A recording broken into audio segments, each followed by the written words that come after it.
all their different responsibilities. So Margaret and I, we sort of do weekly, and well, she does weekly, I do a general week sort of day thing. Any other recommendations or strategies? No, but for me, going by the week, it gives me that sense of achievement. Yeah. And that's what I'm looking for when you're trying to plan. You want a sense of achievement. I think a goal. when you achieve something, you feel better, and then you're more likely to actually achieve something else, because you're like, so that's why I like to write to-do lists, to your point. So that day I'll wake up, and once I get to cross it off, and I'm even funny where like, even if I do my to-do list like halfway through the day, I'm like, oh, I already showered, okay, put that on my to-do list and cross it off. Because then I'm like, yeah, I'm like, feed the kids. Oh, okay, I already did that, cross it off. I used to have a weekly checklist, so that way, like, knowing, because weekly, again, like, oh, we're, drinking the juice 4 days or 3 days, depending on what you have, or the workout 4 days, so it's nice to check it off. We see it in the week, and like, that you did your meditations every day or whatever it is. So I had like the little boxes and like highlighted, and it was like pretty. I met my goal. Right, and then it just giving yourself grace, because if it doesn't work out, you know what I mean, or seeing where you can replace that, Or even to changing. So like, I know sometimes my goal is to meditate when I first wake up. Right. I also love to sleep, and my kids wake up at the same time as I do. So meditation may not happen first thing in the morning, but I make sure that I'll either do it before work, sometimes during my work day, or after work, right? So sometimes even if I'm balancing myself, the day might be a little off balance that I need to balance for that day. And I think So I how have that does list balance too. help us as a human? So balance helps us as a human. I think balance helps us as a human because it allows us to nurture each different aspect of ourselves and helps us to remain in a peaceful environment within ourselves and with those around us. And when we are peaceful with ourselves and those around us, we're like, so I have something to read, but we're like able to fill up our cup and those around us, right? So when I'm not balanced, like this morning is a great example. It's the morning, right? Mornings are always a high stress in my house because there's always so much going on, and my husband leaves really early for work. So he'll make the bottles, but I tend to have to take care of the 3 kids. I also live with my in-laws, so they also do help out. But anyway, so this morning my husband calls me. I'm like trying to get Asher in the car to get him to camp, and my cup was not filled, even though I was about to work out, right? So this is before I worked out, and I answer the phone, and I'm like, he knows this is like the most stressful time, like why is he calling? And I'm like already being snippy, and he wanted to call me to tell me about something with our house where Natalie and Betsy are staying and how he talked to them and things, and I was just mean to him, right? Because I didn't fill my cup yet. So if I'm not balanced, I'm gonna spread that out, and that's gonna show through my interactions with other people. And I think that's key. So if you keep yourself balanced, you have more patience, you have more equanimity, you're able, I think, to make decisions quicker, right? You're able to see more with clarity, you're more compassionate, you're more understanding, you're coming from a place of knowing that you're a spirit having a physical experience instead of the other way around. Yes, thank you. You're welcome. So now we're gonna do a little bit of an interactive thing, because I think it would be really fun. Oh, you're We're doing gonna it. balance ourselves on one leg or our headstand. Well, Oh my God, would you look at the child? So, Oh, we have what I would like, musical chairs? we're not playing musical chairs, but what I would like for everyone to do is stand up, and we're gonna either pose that you would like to go into. We're gonna do two. You have a choice of two. We have tree pose. So you want to ground your left or your right foot. Is this chair aerobics? I think I Yeah, you can hold on to a chair. And so we're gonna ground our right foot, and we're gonna slowly raise our left to come to our calf. If we can. Okay. If you can, right? If you want something a little bit more intense, and this is to see balance, right? You're gonna actually sort of come down and lift one leg off of the ground. I don't think so. And that's fine. So now when you're in tree pose or warrior 3, how does it feel? Feels like a little maybe wobbly, off balance. Hey, Danielle's got some really good balance there. I feel like a weeble. You move. Yep. But it happens. It happens, right? I'm a weeble. Okay, right? Okay, so now we could come down, put both feet down. Now how do you feel? Solid. solid, right? Balanced. Strong, Solid as balanced, Grounded. Love it. I feel safe, right? Now this way, though I'm used to it a little bit, you could see that I could be off balance, right? And some points of the day might be a little bit different than others. But when I'm like this, I don't feel as comfortable. I don't feel safe. I feel wobbly. I don't feel steady, right? So I'm feeling unbalanced, right? You like Very your little good. I like your grounded? analogy. demonstration. Which reminds me of like our fourfold being that has to be balanced.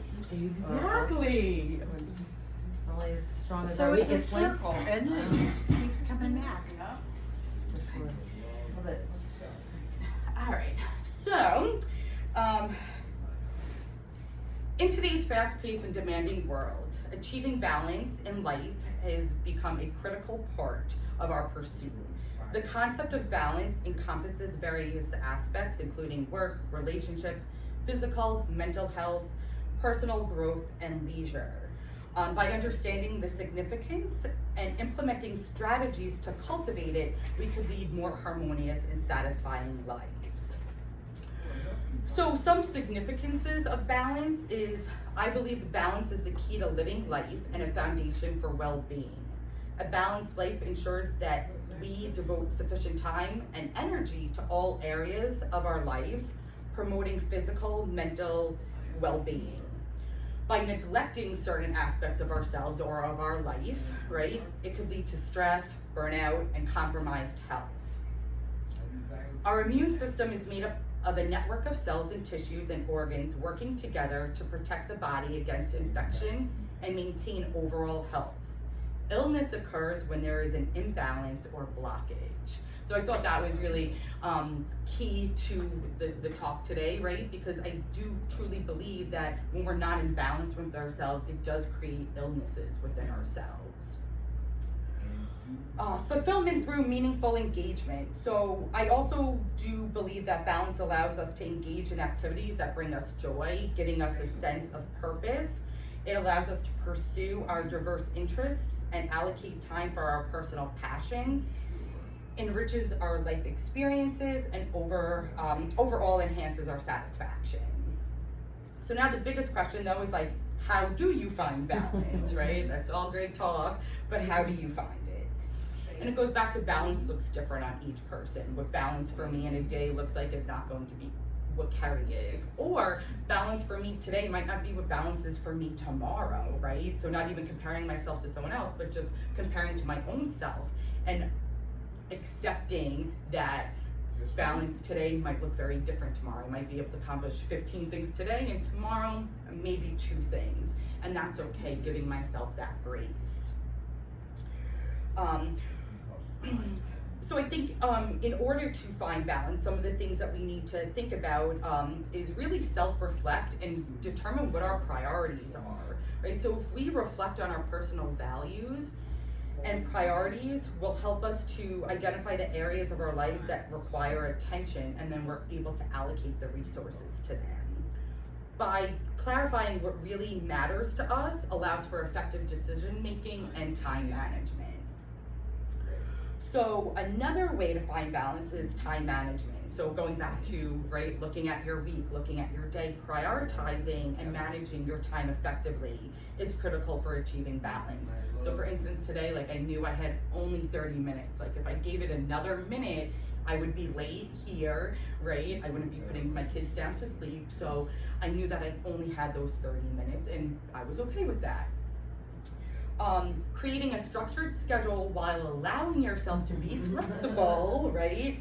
Setting realistic goals enables us to allocate time effectively and to prevent overwhelmness.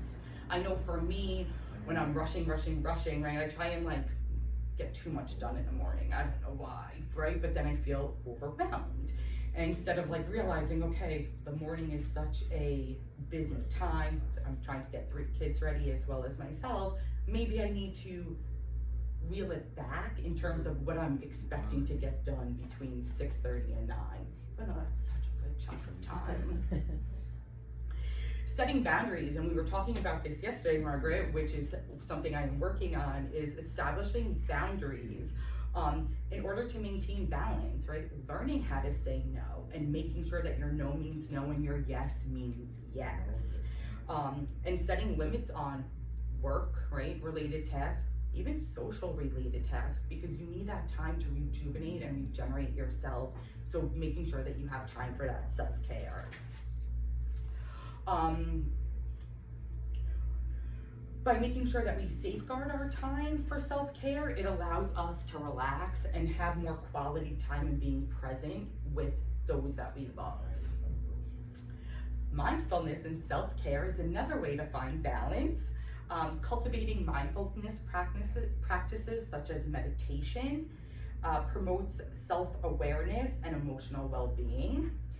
Engaging in regular exercise, proper nutrition, and quality sleep replenishes our energy levels and supports overall health. And then lastly, nurturing relationships. So I feel that building and nurturing your relationships are vital for a balanced life.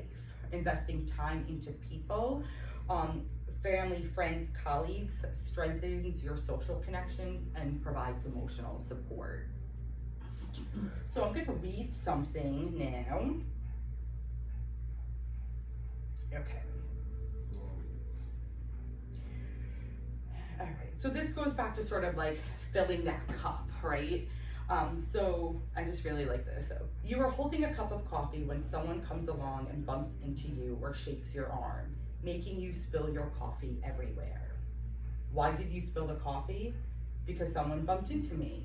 Let's reframe that. You spilled the coffee because there was coffee in your cup. Had there been tea in the cup, you would have spilled tea. Whatever is inside the cup is what spills out. Therefore, when life comes along and shakes you, which will happen, whatever is inside you will come out. It's easy to fake it until you get rattled. So we have to ask ourselves, what's in my cup? When life gets tough, what spills over? Joy, gratefulness, peace, and humility? Or is it anger, bitterness, harsh words, and reactions? Life provides the cup. You choose how to fill it. Today, let's work towards filling our cups with gratitude, forgiveness, joy, words of affirmation and kindness, gentleness, and love for others.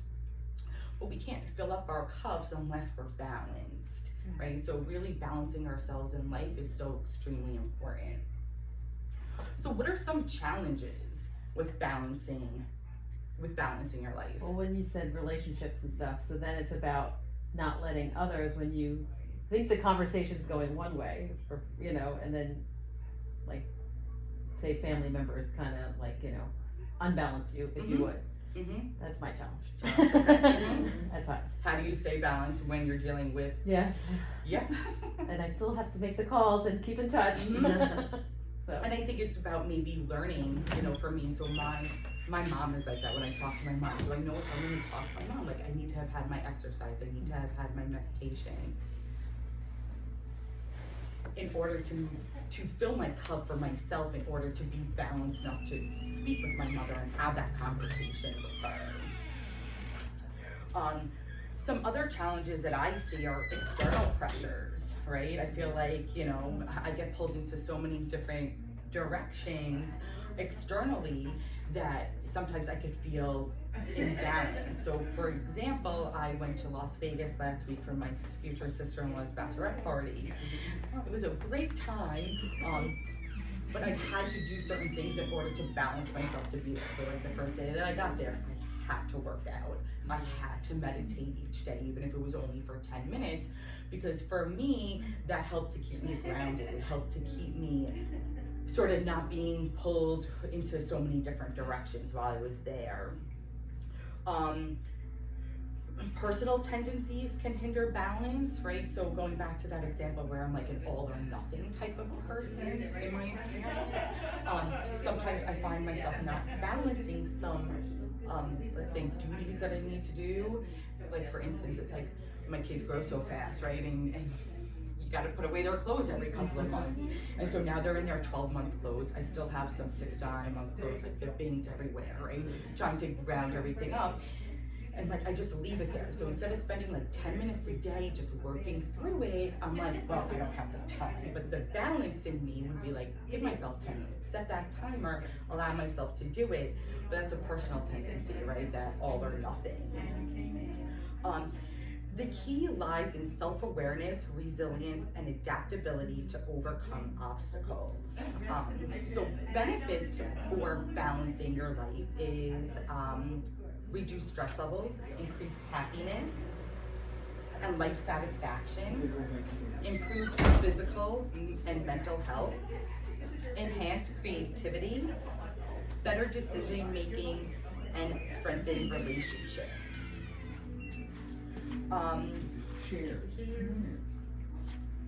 The other thing too that I want to just touch on is emotional balance. So we all have highs and lows, right? We're all here to experience the different emotions, happiness, sadness. But how do we get back to that middle point, right? Because that's where we want to be. We don't want to be too high. We don't want to be too low. What are some strategies that you guys use to sort of get back to that middle point? It's meditation. Meditation? Yeah, Yes, regular meditation. meditation is the only way that I found that will balance the emotions for regular practice. Meditation? Also, Mhm. walking by the beach. Walking by the beach, yeah. Just taking care. Getting into Grounding, nature. With yeah, the grounding waves. For me, with my emotional is really like crying, right? I need to cry, write release letters to sort of help me get into that balance where I'm not feeling like, yes, right, feeling really guilty or shameful, right? So I wrote a quick release letter and it helped me to get back in balance. It's interesting you say that 'cause I'm kind of new to all this stuff. Mhm. I've been coming around since May, and I feel like what I was doing